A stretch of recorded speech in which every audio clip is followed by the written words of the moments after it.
talking French, nigga. Let me get my Nigga, how was Valentine's for y'all? What y'all get going? Bro, you saw my Valentine's Day. I was on live, bro. Oh yeah? Yeah. I mean, my girl, okay. she out of town, so like I don't really get to do much. I feel it. My boy, Jules, what's good, nigga? What's good, man? Chilling, man. This man. Right, I just got home. Nah. Oh yeah, Jules is cracking, bro. Chilling, man. So the winner made it. The winner made it to the I mean, I guess that's how we announce it now. I tell you. He ain't even know. He ain't even know he won. I had no idea yet. You know, because I know that Bellwether got the popular vote. Yeah. Yeah. You know, Tato. We go by electoral vote over here. Yeah. But it's still, I don't know if it's the right direction. It's still all about that. It's backwards on here. There we go. Let's go. Let's get it. I know that the live sometimes can feel, for me at least, I don't know from you guys' end, it feels a little bit unnatural sometimes because I got to get through everything so quick. Yeah. And like, you know, there's certain things where I wish I can expound on, or sometimes I walk away, I'm like, damn, I wish I had said this or asked this question, you know? Yeah, I say that. Glad to have Three Juelz in here. Hopefully Bellwether is able to tap in before, you know. On me. Yeah, no, if I was still in the area, I'd be on a rescue mission to go get his ass. Oh yeah, so where you at right now? I'm in Maryland. Yeah, that's right. You told me you was coming here for school and shit. Yeah. Damn, and did y'all bump into each other on like in Seattle or something like that? Yeah. Mm-hmm. Dang, yeah, so he called me at the mall. Y'all at the mall. all over the place. What mall? Bellevue? Yeah, Bellevue Mall. Yeah, I was in there geeking. Nigga, I walked past the line. I'm like, damn, this is like, bro, but I never met him before in person. So I'm like, I don't want to be the weirdo and jump out on him. And sure enough, it was him. He was like, yeah, bro, you saw me with a blue-haired girl. I was like, yeah, I did. That's crazy. Okay, my boy had an avatar with him. He living. So where are you from, Three Juelz? Because it's like when you talk, you have such a southern drawl, man. Were you like born and raised in Florida? Oh yeah, born and raised up until I was 18, Florida. That's what's up. So we all from the South. What you doing out in Cali though, Sevie? Like you just out there just trying to the California move was more so it was a music, like, you know, just go work on music type of move. Yeah. And then it just became a life type of vibe, man. I just went out there and got involved in all type of stuff. I almost had a movie role locked in, but the pandemic kind of messed that up. Damn. Yeah, so it took a life of its own, bro. LA just full of opportunity, man. Yeah. So what do you feel like LA has that Atlanta doesn't? Because, you know, someone could argue that Atlanta's booming right now, and you know, especially on the music. Yeah, Atlanta is like LA is just probably I don't know, probably just a little more freedom. Atlanta is just more. It's more like if you still got to come up tied in, you know what I'm saying? You got to be around these people, you got to be in these neighborhoods, and you got to come up with these folk, you know what I'm saying? Because it's almost like trust issues out here, you know? Everybody toting a stick, and it's just different, man. It's Atlanta stand, you know? But LA is more of a tourist, we all from everywhere, let's try to get together and make something happen type vibe, you know what I'm saying?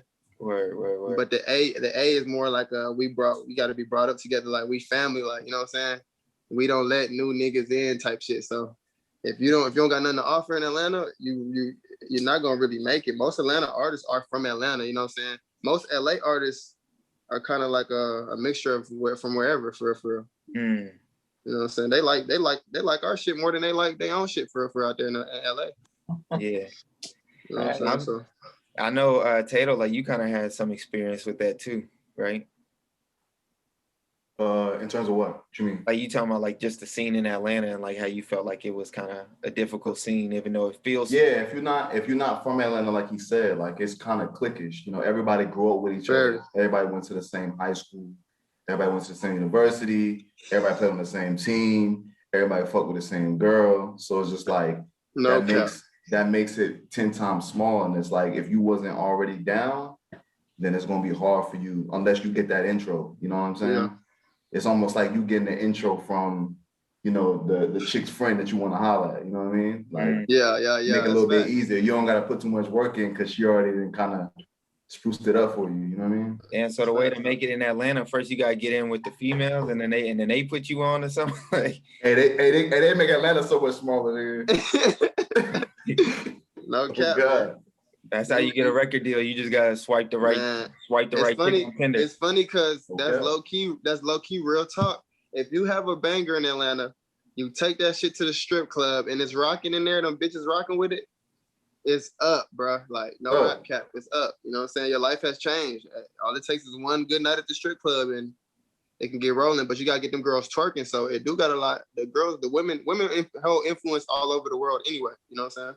Right. They got more power than most people really realize. I'm trying to tell you, man. Really, after not to get too spiritual and deep, but after a shroom trip, I really realized women are kind of better than men. You know what I'm saying? But we gonna tap. That's another podcast. Nah, man. Let's explore that right now. Let's tap into that. We can forever. Okay, we can tap in. Okay, so yeah, during my magical mushroom trip not too long ago. I'm just vibing. I'm catching a vibe, and then I'm just starting to understand. Like, my homie was there with his woman, and you know what I'm saying. He just started breaking down like how he's not, you know what I'm saying. He's not doing fun things with his girl. They're not going out to dates and all this and that. She just sitting in the studio all day, just getting smoked out. She don't even smoke or nothing. She just in a dark cave studio, listening to my voice all day. I know she over it because he my engineer. You know what I'm saying? So. That type of vibe. So during the shroom trip, you know what I'm saying, I came over there one night I'm like, man, let's fuck this music shit, bro. Let's just bomb my nigga here. Take some of these, let's chop it up. So we just vibing, we chilling, and then he just started catching that vibe, like, you know what I'm saying? Like, damn, man, I need to do this, I need to do that, I need to be a better boyfriend, a better brother, a better son. Like, after all the bullshit, they still here, they still hold us down, they still do, you know what I'm saying, this and that and this. And I started understanding, like, man, you know what? The women slick have this vibe about them where they're a tad bit more loyal. They're just caring, they're nurturing, you know what I'm saying? So they're you know what I'm saying? Maybe emotionally they're not better because men we're even kill, you know what I'm saying? We'll think on things. Women might jump out of emotion sometimes. Men do the same thing too, but it's more so women, you know what I'm saying? Yeah. But they just I don't know, man. They like the greatest gift that we can really have for real, if you think about it, my nigga. Like, you're not finna go cuddle. Well, no disrespect to people who do, you know what I'm saying? But I need something soft to cuddle with, you know what I'm saying? After a hard day in the trap or a hard day of just living life as a black man in America. You feel me? So just having that queen just to hold you down, like, that's a real deal spiritual like situation. And men, we need to be more grateful and appreciate that vibe with these women, bro. Like, you know what I'm saying? All races, all type, you know what I'm saying? But we really do need to tap in and respect and love our women more, bro, because the way that unconditional love is different, bro. We don't hold that trait until we have a child or we're really super duper into a woman, you know what I'm saying? Until she has our child, we don't even really have unconditional love for her, you know what I'm saying? Like, but they, man, it might be a week or two. She is unconditionally in love with you, you know what I'm saying? But so we just gotta men gotta tighten, you know what I'm saying? Men gotta tighten up a little bit on that type of time, you know what I'm saying? And love each other more too. Like, lead with love and respect. Since we having a real podcast, I'm gonna chop shit up. Like, let's say King Von, for instance, when he hopped out the car that night, all my boy had to do was hop out the car, go around the corner, and hey, Quando, what's up, bro? Let's go to the side. Let's chop it up, man to man. Fuck that internet shit. I've been hearing this. You've been hearing that. We right here face to face, bro. Let's get an understanding, bro. Let's see what's going on. Niggas want to hop out macho, and end up in the casket, bro, 2 minutes later. You feel me? So I feel like we need to just start leading with love more and leading with respect, bro. And it'll be a longer life. It'll be a more positive, progressive life out here for real. We're complicating our own lives. It's so funny to me, bro. Yeah. That's very real. Like you said, I mean, it's sad sometimes where we look at women and all the female traits we deem as like weaker than men. You know, it's like those nurturing, relationship building type of traits, those loyalty type of things. Powerful traits. Yeah, and it's like, you know, the relationship stuff, like, you know, bonding with somebody, you like, oh, you know, that you acting like a girl, you acting like a female, that type of stuff. But those are the powerful traits that, you know, that women have that really hold everybody down. Because if you really think about it, even in your family, it's more than likely a woman that's holding down on my mama, family, bro. You know? You know what I'm saying? Like, imagine, bro. I'm thinking about this Christmas was like my first Christmas where I stepped up to the plate and made sure everybody whatever everybody went on that list, I made sure I got it. Sevie gonna get that. You feel me? Yeah. Right. My mom That's been love. doing that That's shit. Love. Yeah, you gotta grow up and step in them shoes. My mom been doing that shit for 20 plus years, bro. I really just understood how gangster she was last Christmas. Like, that shit is not easy, bro. Bro. You know what I'm saying? So shout out to all the single mothers out there. Shout out to all the women out there. I love y'all. We appreciate y'all. And we gonna hold y'all down. No cap, taking a sip for y'all. Yeah, most definitely, man. Now you said a mouthful, bro. I don't even got nothing else to say. I was gonna ask him shit, but he said it all. Yeah, and we appreciate you using, your time on a platform like this to even say that message. You know what I'm saying? I got to, man. Y'all big. I don't even know if y'all know it. Y'all big, bro. So I gotta talk. I gotta talk my talk while I can. You feel me? Yeah, for sure. Appreciate that, bro. Yeah, it's all love. Three Juelz, what's happening? What's up with Three Juelz, my boy on, bro? He in the fire studio. I'm finna pull up right now. So let's get into Three Juelz real quick. Let's focus on him, man, because congratulations, huge congratulations to you. We backstage. I don't got the crowd to give you the round of applause, but I just want to clap it up for you for real because you did that. You won the competition. You won over these two guys right here. The Electoral College has stole it from the popular vote again. Oh, man. This one, honestly, it was like I couldn't even be mad at it. Not to say that I was mad last week or whatever, but this one, you really shined on your record. Bellwether did too, but we really want to just give you your kudos right now. Man, it's all love, man. It's all love. Beautiful, bro. Beautiful. What's the dog's name? What's up? I said, what's the dog's name? Angel. Okay, shout out to Angel too. Oh yeah. So I wanted to, but while we get into your music, I wanted to know, Tato, Sevie, what went into your decision to choose Three Juelz's beat over Bellwether? Because I know it couldn't have been an easy decision. I'm gonna let Sevie go first. Okay. Man, that boy, I don't know. Bellwether's beat was cool. It was a vibe and shit. I could hear it in the club type vibe, Yeah, most definitely. But me personally, that's not my favorite type of music. You know what I'm saying? So I'm a more like the samples, the vibe, like, you know what I'm saying? And then my boy threw the extra sauce with the sample at the end. You know what I'm saying? Like, with the little gin sample. Man, that was beautiful, bro. Like, I appreciate what you brought to the table, bro. And I can't wait for what we about to put out. Like 2021 gonna be major. It's all in the passion for me, man. I've been doing this shit for a long time. Fire, bro. When you say a long time, how long when did you start? I started when I was like 12 making beats, but I've been writing music since I was like 8. Yeah, no way. Oh, I remember because you also submitted some vocals too for season 2, but we had to just dead season 2 because we was exhausted. Yeah. I'm working on some more stuff too, so we'll see if I can get something a little more fire. Because honestly, But go ahead. No, I was gonna ask, did you have anybody in your family growing up that you looked after in terms of music? Pretty much everybody growing up in my family did music. My dad was the music man. He got me drumming since I can remember. I've always been a drummer, so I picked up on it from there and just started teaching myself everything else that I needed to know, especially when it came to digital production, because that's where my dad, fell off the curve, because he's real old school. He's all about his analog instruments. And what instrument did he play? Drums? Yeah, he played drums. He got me.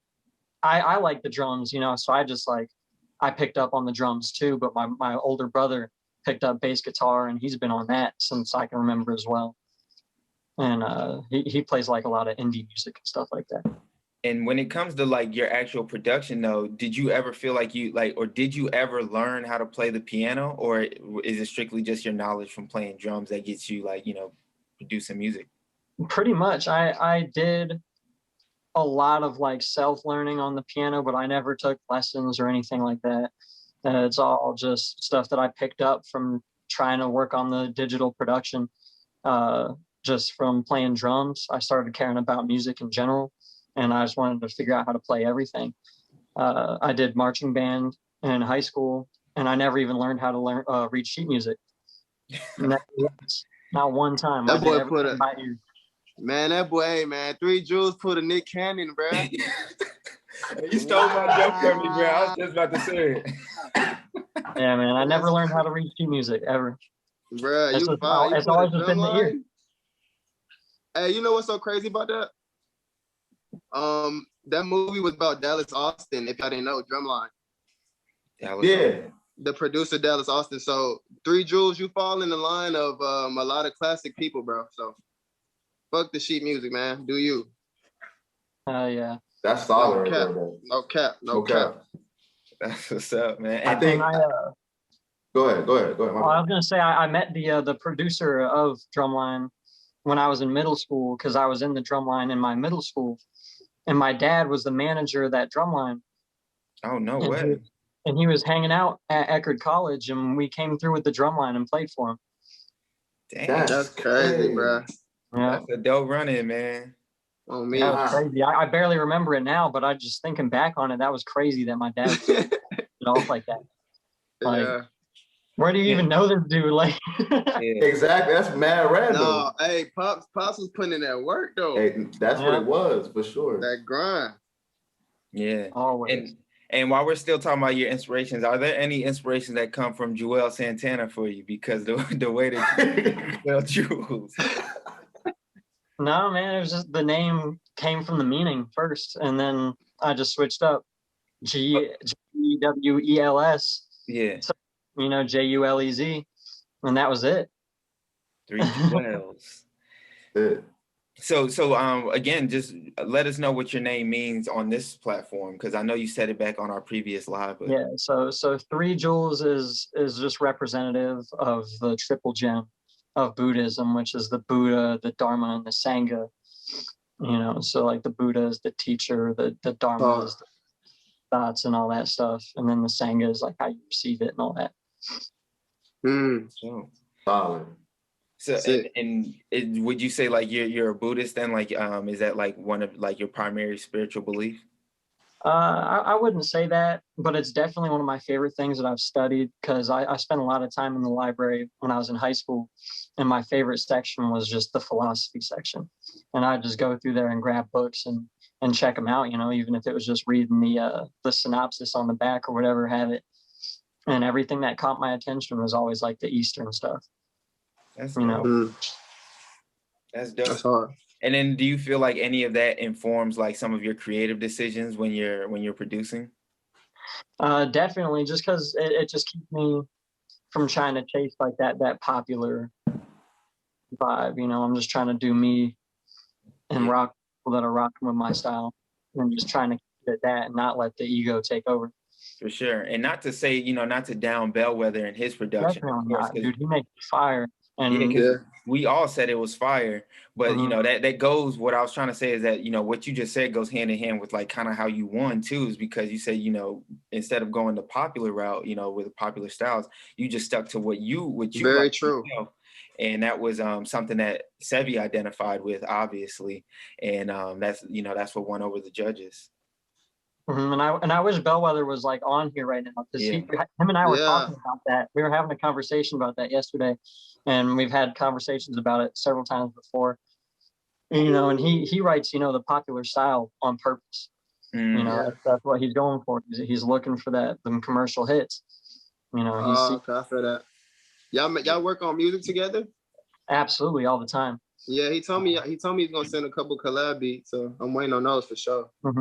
Yeah, I was gonna send you a pack, and then I was gonna actually talk to you again and see about sending like a couple of collabs between him and I as well. Let's do it. Let's drop the EP and put it on the Beatbuild. Beatbuild. Hey, let's build. Yeah, let's build for real. Let's build. Bellwether and I go way back. So okay. Yeah, we got to do something for episode 2 of season 2, bro. So we're gonna do like a 7-song or 6-song, and then let Beatbuild.wav drop it. Fuck it. All right, bet, dude. Okay, that'd be exclusive. Let's do it. That'd be hard, man. So we're gonna make it happen. And Sevie, like that means a lot to me for you to say that, because for yourself, you're very like kind of minimal when it comes to your online presence, and you don't even really have that much music out. Is that intentional, or what's what's the method? I'm glad you asked that too. I'm glad you asked that. It's very strategic, bro. Like Cause we at the, you know what I'm talking about? We at the point where we just it's like, man, I just want to better my craft, bro, before I even expose it. You know what I'm saying? So we just I have an album like in the cut, but I'm just trying to like work some singles out first, put that out, get the shit rolling again, get the ball rolling, and then we're gonna bow. You know what I'm saying? And then my YouTube presence as well too. I feel like I need to work on that because I don't have really no videos. You know what I'm saying? I'm really a ghost in this shit. Like one time I was in the studio in LA and somebody said my name, was like, oh, you're Sevie? Like, you know what I'm saying? So people really don't put the face to the name. They just know the name a lot, you know what I'm saying? And we got a lot more to go. Like my biggest play song only has like 125,000 plays. You know what I'm saying? It's an accomplishment, but I'm trying to hit them Eminems, bro. Right. And man, you know only 125. You know, yeah. So 2021, we going crazy, bro. And I fuck with y'all boys. Tato, my big bro. Like I used to look up to them boys. Like I still do. I ain't gonna cap. Like to the day I die. You know what I'm saying? That's my big brother. Like them boys used to come. Them boys used to come to school fresh, and I was like, what? Like the good nudies, the good 7 denims. Like why everybody doing true religions and shell toes. Them boys coming retros with APC shit. Like I'm like, man, I gotta step my shit up. You know what I'm saying? I can't be no country nigga. So yeah, that's my big bro. Sure. I love that boy for life, man. And I'm always gonna be tapped in. I'm gonna always support whatever he got going. And now you my brother too, bro. So we rocking. Appreciate that, man. Yeah, and you know, Tato is actually like my blood. You too. 3 Yeah, hey, but you know that's my cousin though, right? Rock, that's my cousin. Oh, for real?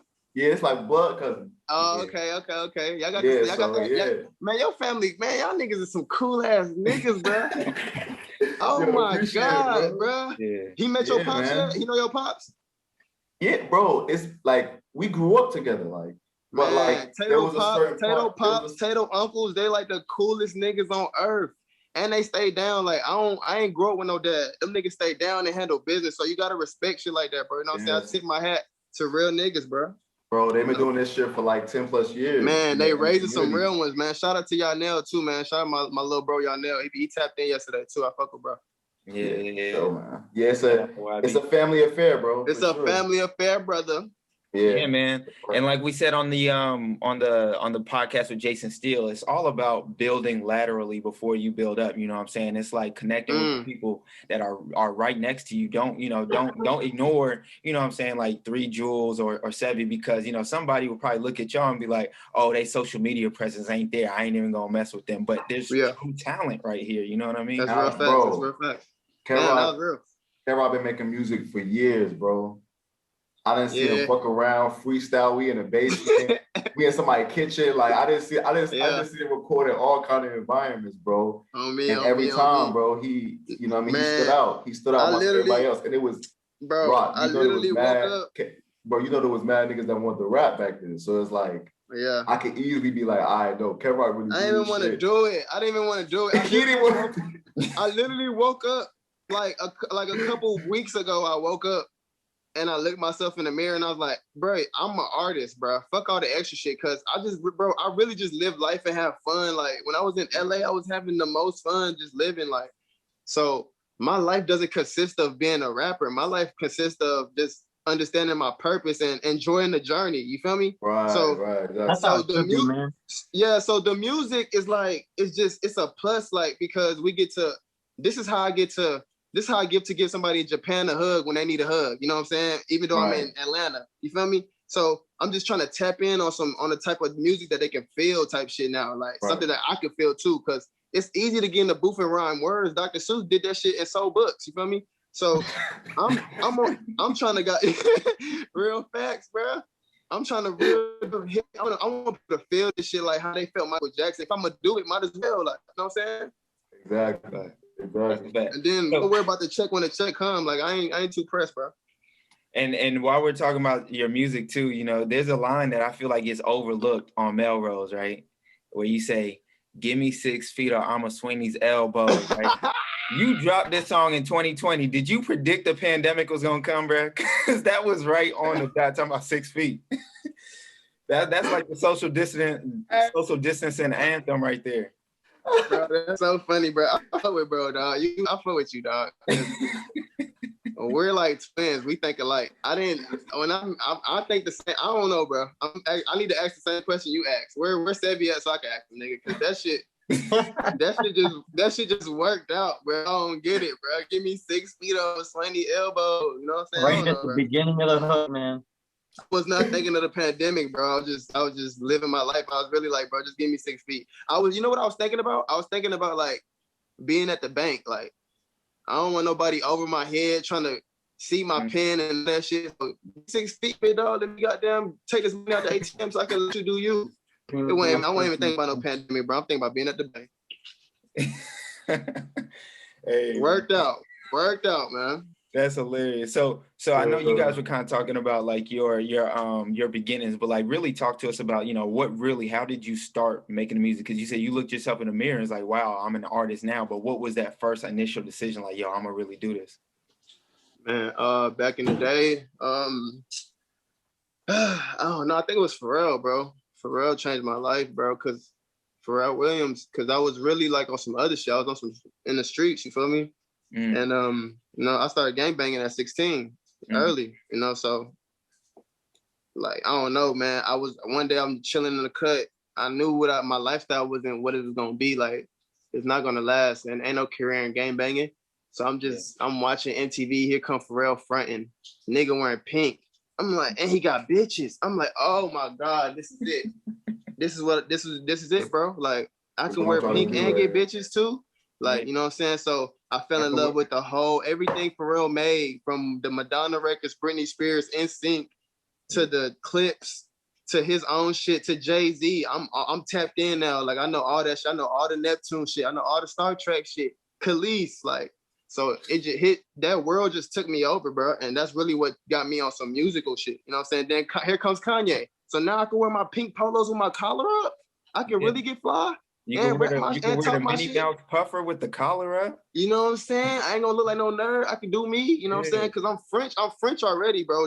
Just coming around here, just being around my influence and shit, I got lost in the sauce a little bit. You know what I'm saying? But I had to tap back in, and Pharrell and Kanye kind of brought me back to that. And then, you know, from there it went crazy. But yeah, Pharrell's like my #1 musical influence, bro. No cap. And are you bilingual too? Yeah, I speak French too. For real, yeah. So did you be talking that French? I got records coming out in French. 2021 big, bro. We going, me and Three Juelz. I got you, Three Juelz. We gonna do something. Man, I'm about to go off. You start rapping. I got you. I'm gonna do something with you, bro. So, like, you know, that's something that really just, like, you know, almost brings a tear to my eye. It makes me proud to see, you know, you connecting with Three Juelz in that way, because that's really what this season is all about. Like, last season, we were still kind of trying to make a name for ourselves, and we were just, like, scratching to survive, you know, grabbing this artist here, grabbing that artist. Exactly. Matching them up. And let me add something. Also, bro, like, we weren't really focused on the matchups. Like, we kind of, you know, we were just really needing talent for the show. You know, it was our first season. Yeah. So now that we got guys that are returning, we kind of familiar with their styles now. Now we can match them up with the right artist to get the best songs. So it's like this episode right here, bro. And Javier can tell you, bro, this shit was serious for us, bro. This shit was like nigga, Game 7 of the NBA Finals, nigga. We was like, yo, this right here gonna be a banger. Yeah, and I mean, it turned out being a banger, bro. Yeah, banger. Your mix was live too, Tato. My bad, not to cut you off, brother. Not to cut you off, Javier, but Tato, your mix was ridiculous too. You know what I'm saying? I got to tip my hat to you too, bro. Appreciate you though. You know I had to hold it down for the North, bro. Man, I felt like I was at Mansion Elon, bro. I didn't know what was going on, boy. I was finna order some bottles, nigga. Bro, no cap, bro. I was trying to give you that energy, bro. You did that one. No yeah, that man Tato, he was like, man, it's Valentine's Day, but nah, it's the no side today. So. At first, I didn't this game right here. Then you were playing Migos because it was ATL, man. I didn't even make that connection at first. Yeah, for sure. Yeah. So, what was I saying about like? There's layers to this episode because not only did we have the Bellwether Three Juelz like friendship, but, you know, beef on the side. But we also had, you know, the fact that me and Tato are big fans of Melrose, like in the original itself, you know what I'm saying? Like, thank you. Beat that you chose and the actual, like, you know, your flows, everything was just like perfect. It's almost hard to imagine in another way. So we were talking like these guys better not even like half step, because we hold the original up here. You know what I mean? Thank you. When I heard their version, I'm finna shoot that video soon too. When I get back to LA, we doing that on Melrose for sure. We need that. I was telling Javier about that, because Trustin is out there, right? Yeah, Trustin's out there. Yeah. Y'all got a videographer out there? Well, he's not a videographer, but he's another one on our team. Like, he's a producer. Okay. Yeah. So yeah, you might need to tap in with him, but he was asking when I was coming out there, because I told him about the video that was supposed to be out there. Yeah. Okay. Oh yeah. We might as well set it all up, but yeah, definitely shooting Melrose out there. I'm popping out March, so anytime after March, I'm gonna be out there waiting on y'all boys. Hey man, I might have to book the flight, man. Yeah, man. Hey, you're gonna be out there on Melrose. I'm gonna be out there like a video girl, man. We shooting that bit. We shooting that bit right on there, right on. You ready to swing your elbows? I'm trying to tell you. I told all the homies, said none of that shot shit, nigga. Cause we on Melrose acting a monkey, nigga. Acting crazy. No cap. No cap. We acting a fool, bro. But yeah, that's going up. It's a lot going up, actually. I got an album in the works right now called Lava Man. It's like a rock/alternative love song album. Ooh. That's coming out. And I got the trap classic that's coming out, DWD, Dealing with Depression. That's for the streets, man. They've been waiting on that one. Oh, that sounds hard, man. We going crazy. So I wasn't waiting on it, but now I'm waiting on it. DWD gonna be mean. Well, Dealing with Depression is a mean one, man. The Lava Man is a dope joint too. I'm gonna do a trilogy out of that. It's just like, cause with the music shit, bro, you gotta try new shit. So me and my homegirl, she's a dope vocalist. Her name is Eb. Mm-hmm. We're working on just writing together dope love songs to alternative rock beats, and I'm just gonna go in there and perform them. You know what I'm saying? It's the first time I'm even letting somebody write. So, but you know what I'm saying? Teamwork make the dream work. You know what I'm saying? Yeah, for sure. That's for sure. So I'm gonna let y'all hear that before we even let that hit the streets and all that shit. Hey man, I look forward to that for real. So when it comes to like more about, you know, like the stuff that you've already been working with Bellwether and with Three Juelz, you know, connecting outside of the show, what, like, do you feel like you have, or what should I ask? Okay, so how did you feel about these versions? Like, you know, for us, we told you that Melrose is already, you know, perfect in our eyes. Yeah. So when you heard these two new versions, like, you know, did you expect them to be like this, or did you feel like, you know, were you expecting like, oh, they can't touch the original or what? You know what I mean? Nah, I was excited, bro. I was excited to hear a new version of the music. You know what I'm saying? I like that song too. That's one of my favorite songs too. But I feel like they was gonna do their thing regardless, you know. And they stepped up to the plate for sure. For sure. It wasn't no regular fifth grader on, you know what I'm saying, type of vibe. Like it was up there, you know what I'm saying? Your boy Bellwether switched up the whole verse tempo and made it dope as hell. You know what I'm saying? Oh yeah, I know. I noticed that. I was talking to him about that. How he had the hook come in right before the beat drop, leaving it where it was, and that shit was hard to me. His structure was fire, you know what I'm saying? Mm-hmm. Only reason, you know what I'm saying? They both was dope. Just my boy just tapped in on my soul with the samples and then all that shit. Yeah, bro, like that was beautiful. That's the goal.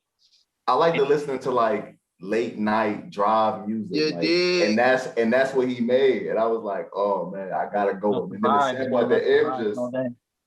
Bro, there was one part where like you broke down the beat and like halftime the drums or the bass under one of the lyrics, bro. I can't even remember the lyrics, bro. But that shit was so hard for me. I was like, man, I'm talking about it. And that was in the AirPods. That wasn't even on the studio model. That was just in the AirPods. I was like, oh, it's over with. It's over. And for me, too, it was like in the beginning when you like kind of dropped the beat out for a second, you know, on certain lyrics to make sure they really punched in. Yeah, every time you hit that every time I muted the track. Every time you did that. Can we just play a little bit right here for the show? Yeah, we gotta play that shit, bro. Please, bro. I can't. I don't have the speaker right now. You know, we backstage and all that shit, bro. But like, definitely. I mean, in post, he gonna play it. He gonna play it. So I can pull it up real quick. On me. Just like yeah, last night. I'll start at 4 beats before the hook comes in. For sure. So I'm about to turn this shit up. Hold on. On me. I gotta get to the studio soon, man. Y'all niggas got me goddamn late as hell, but I had to fuck with my people, bro. No, I appreciate you.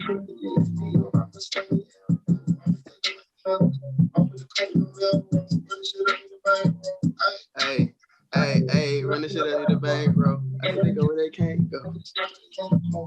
I'm in the field and I can't choke. Hey. I need no evidence. Yeah.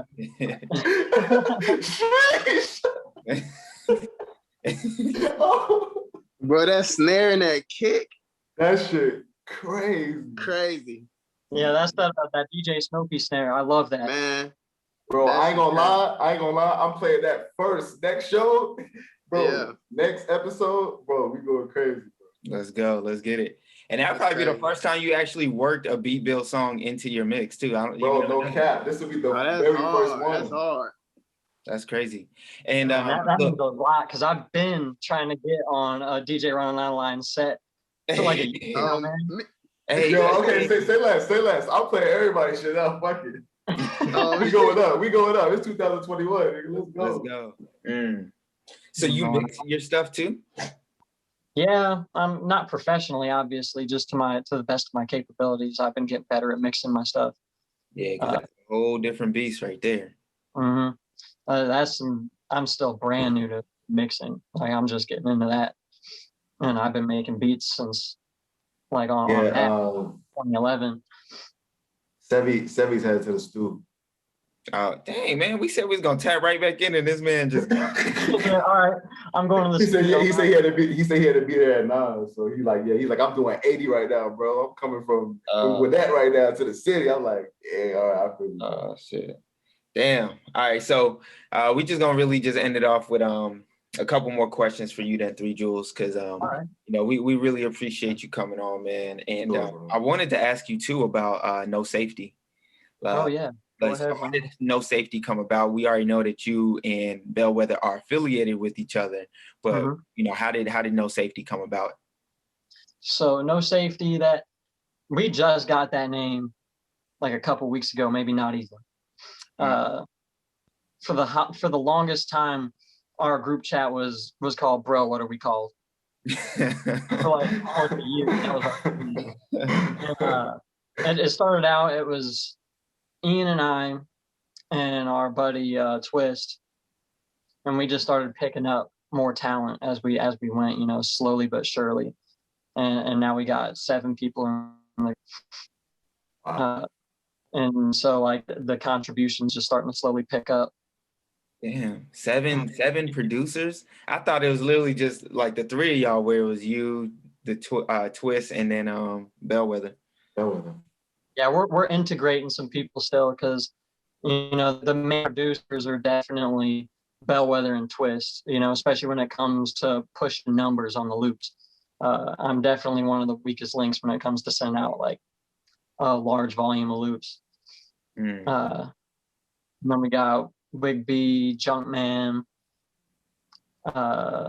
Who else we got? We got, technically Permanent Party. We got who else do we have with this? We got a few more people, man. It's like we're still getting. Kill you for not getting the roll call right. They gonna one of their names off. They gonna. Yeah, no, man. I'm on the spot. I'm just losing names out my ass. Yeah, no. It's all good, bro. You safe here, bro. You safe here backstage, bro. Yeah, right. All right.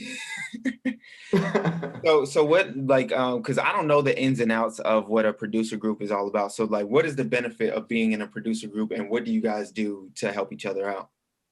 Well, it's like not only do we contribute loops and then complete, loops, flipping a beat out of them, but then like we also all each have like an individual strength that contributes to the group, because we got like Wig B, and he makes digital art, and then we got Bellwether, and he's just like he's good with his music theory, and he's got a lot of good connections, you know, twist, and he is an immaculate mixer. He's a great engineer.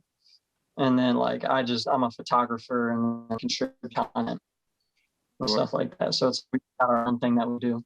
Bellwether, man, he gets busy. Like I didn't know. Like, you see him everywhere, and he's with he's doing a worker. Yeah.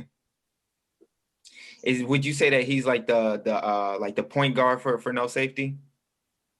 Definitely. I feel like, you know, he's just like unintentionally the head of the shit. You know, like he doesn't mean to be. Just ends up that way. You know, because like you know, it's not like it's not a dictatorship. You know what I'm saying? Yeah. But the respect is there. Everybody, you know, has respect for each other. So that's why it works. Yeah. And then what was crazy to me, I don't know if you peeped it, Tato, but like right after the show, they dropped this snippet on the No Safety Instagram, and that joint was like, boom. Nah, I didn't peep. Yeah, and it's like, yo, right after the Instagram live, they decided to do that, and I was like, man, that was hard. That was me. I manage that page mainly because I'm the social media guy, and I'm starting to really learn about that stuff. You know, learning about public affairs, and you know, I'm just trying to get my strategy up because I want to see a No Safety take off. Sure. So you said it was Rigby who did the digital animation on that too? Yep, he made that, and then he did the loop, and then I did the drums on that one. Oh man, y'all got like a whole like, you know, self-contained like machine over there. Yeah, we're trying, you know, it's like everything's internal right there, real tight knit. So then what are some ways outside of Beatbuild.wav that you guys use to connect with artists? Honestly, that's all Bellwether. When it comes to connecting with artists, like he's the man. I don't know how he does it. I feel like I network all day long and I don't get half the connections he gets. And he just flows into it so organically and so smooth. You know, like hopping in Ghostcraft and all of that. Maybe it's the look. Because he did come into the live with a button-down shirt on too. Like he's all about his business. Oh yeah, he's a professional man. Yeah. So it's dope I can't wait to see you guys build out No Safety, man. Like that would be incredible to see, like, you know, No Safety like is the new production crew, and to know that, you know, we were there on the ground level is dope. And you know, it's still in the development phase, so like I'm not super concerned about like numbers or anything like that yet. Yeah. But it's gonna be hard. We're working on getting a tag for it and all that stuff right now. You know, because I want every time there's a beat coming on from us, you know, I want that shit to say like, oh damn, this shit's got No Safety on it, you know. I like that. Oh, you know what you should probably use? That the Christmas story drop where that dude's like, you'll shoot your eye out or something like that. Hell yeah. But yeah, definitely. I mean, you know, we're in the same boat because you know, it like, I know like this past episode, right, as dope as it was to me, like, I mean, we all saw the numbers. It was lower than what we were used to, but we were battling up against Valentine's Day, right? And, you know, usually, like, if this was season 1, I would have been like, yo, fuck, bro. Like, we ain't have, like, I would have been in my feelings low key. But this time it's just all about, like, all right, let's just have the dopest show possible. We're going to put it up on YouTube anyways. Like, let's just, like, go crazy, you know what I mean? And we'll catch up. Honestly, man, I'm not tripping, dude. I got 80 followers on my Instagram. What am I supposed to expect? You know what I'm saying? Yeah. Like, yeah, exactly. And then it's like, you know, you may not be big into self-promotion. So it's like, okay, well, how do you expect anybody to really see what's going on? You know what I'm saying? Yeah, I throw a couple hashtags on my shit, post it. If people like it. Yeah, if it go up, it go up. If it don't, you know. And that's just how it's been. I've been riding on that for a while. I'm not too worried about it. But with the No Safety, I'm gonna try to get professional with it here eventually. Yeah, no, definitely. Yeah, definitely share whatever you learn with us too, man. Because we're gonna go up too, and you know, we might need to license you, or like, you know, get you as an independent contractor to help build up Beatbuild. Oh yeah, man. If I get some serious knowledge, you know, on this, and I start feeling real confident in my abilities, and I start pushing numbers myself, I got no problems sharing knowledge with people that was with me on ground zero. Yeah, that's love. And that show definitely went crazy, man. I wish, you know, I felt like, you know, we had to take off for the Super Bowl, and we probably should have took off for Valentine's Day just for the views. But at the same time, it was like, bro, like that was such a vibe, the moment, everything about it. It's like everything, bro. It was so just natural. It felt good. Like I had a good time. And I was a little bit nervous hopping back on the social media live for the first time in a hot minute, but it was definitely good to get back into that. You know, and the more I do it, like just hopping on here, I'm feeling so much better, you know, just coming in and interacting. Hey, man, you and I both. We all learning, bro. Honestly, this is not natural for me either. I'd rather stay behind the scenes, but like, I think people need to hear this, man. We need to be able to bring them into our world, you know what I mean? And see what goes through our minds on a day-to-day basis when we, you know, building a brand, you know what I mean? When you're producing, you know what I mean? Like, your career, your 9 to 5, like, you know, like this is good content right here, bro, for sure. Word. Genuine. And so, like, you know, what do you really like moving forward? Do you feel like, you know, your style can mesh with Sevie on a like for a longer term? Do you feel like, you know, you plan on working with him even more? Definitely, like after, you know, getting his input and hearing how just like it came together when I was making it. You know, I was like, this dude not only goes hard, but like he just vibes with it too. Yeah. You know, I didn't expect that. You know? Yeah, I didn't expect that like, because I mean, you know, we had him on here earlier, obviously, like he's not backstage with us right now, but he has such like an infectious like charisma, you know, and it's just like he hopped right on and went on like a, you know, a 10-minute tangent about some deep shit just off the bat. I was like, and he a comedian too, bro. That's why I can't help but laugh, because I'm like, I can't, like, this is him every day, bro. Like, off rip, off crazy. rip, this is him, bro. Yeah. I love it. I love that energy. So like, I'm a little bit slow paced on my production, but like if you could be patient with me, man, I'd be happy to like have like a long-term production relationship with Sevie for sure. Yeah. And I mean, Melrose is already out, you know, like that's his song. So, but that beat that both you and Bellwether made are just like too hot to just waste. Like I almost want y'all to just like go back to the lab and like he make some fresh lyrics for those, you know, for those beats, and those, you know, come into their own as full songs. Yeah, that'd be hot. You know, and I could even do an instrumental release on that too. Yeah, true. Yeah. Bro, I'm about to run that back right after we drop this live. I'm already planning on it, man. Like, yo, it's fire. Congrats. And DJ running out of lines has definitely been our toughest critic on the show. You know, he was saying that we don't got no classics, we don't got no playback as a platform. But now he's talking about how much he's gonna run back your shit. But you see what happens when I say that? Yeah. You know what I'm saying? We get great shit. Like everybody gotta step into the plate now. Like, oh, all right, bet. Exactly. See, that's what I'm saying. That's the energy. Like, I'm challenging people. I'm like, yeah, your shit is whack, nigga. Yo, go back to the lab. So that way they can come back with a hit. Like, yeah. I can't hear that because I did that I did my thing in season 1. But then again, you know, I even progressed a lot since that episode. But like, if you ask Javier, I always bring up y'all all the time. Don't I bring them up every time. I mean, you heard the first episode. Like, we big y'all, you and Bellwether are crazy. Yeah, crazy. Yeah. That and Spradley. Yeah, Spradley. That's my dude too. Yeah, man. I really want to get Spradley back on. I need to connect with him on a more personal level. Yeah, like honestly, I wish we had like a lot more time, because I wanted just to get into like your process and everything, and like your producing and stuff. Because like that shit right there, bro, just sitting in front of like a software is just intimidating me. Like, I need, like, for real, it's just so many things you can do with it, so many possibilities. I'm like, I've been that carries me into something that I can finish off with. You know, I got my dad, you know, he decided to go crazy for Christmas one year, you know, and he got me a production kit. It came with like a Mac Mini and a monitor, a mic and an interface, you know, and it came with Pro Tools and all that. And that was really my first taste of legitimately making beats, and that was in 2011.